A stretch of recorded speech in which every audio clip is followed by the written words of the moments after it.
Welcome to Goodnight, Robin, your someone to say goodnight to. I'm your host, Robin Rice. Tonight's episode is sponsored by Performance Tea. They make amazing, all-natural, plant-based, adaptogenic tea blends designed to support health and well-being. Performance Tea herbal blends come in an instant powder format, and its magic comes from the adaptogens they use, aka super herbs, that have the remarkable ability to improve the body's capacity to adapt to stress. And we all know stress can get in the way of a good night's sleep. Their snooze blend, which I love, combines the calming herbs of passion flower, chamomile, and spearmint, another one of my favorites, to help put the body in a calm state and get the parasympathetic nervous system back in order and us ready to sleep. Add a soothing good night from me, and you will get an amazing night of sleep. Oh, good evening. It has been quite the day.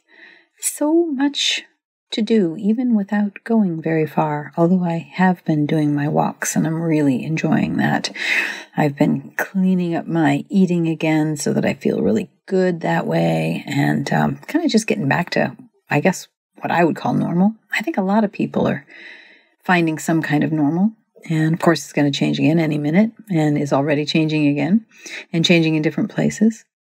And I think about what is normal, and what is us, and what is comfortable, and what's a stretch, and all those kinds of things. And I think about how much we require ourselves to change, or life requires us to change. And boy, it can be tiring, you know? And so sometimes I think, well, really, all we really need to do is give ourselves a break. Just a little break. Maybe a big break, but especially a little break.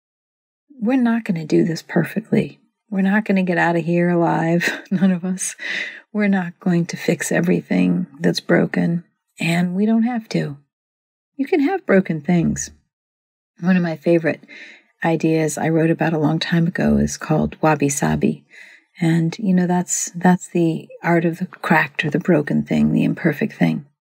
And that this, in terms of wabi-sabi, is just let it be. Let it be this broken thing. Don't reach out to fix it too much. I mean, you can actually put gold in it and make it really beautiful.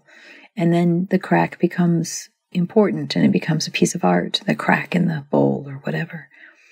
But also just living imperfectly, living without the dishes done all the time, living without the floor swept all the time, living without, you know, all your clothes hung up exactly right. And I think part of what's happening right now is our ability to look and say, what's really important?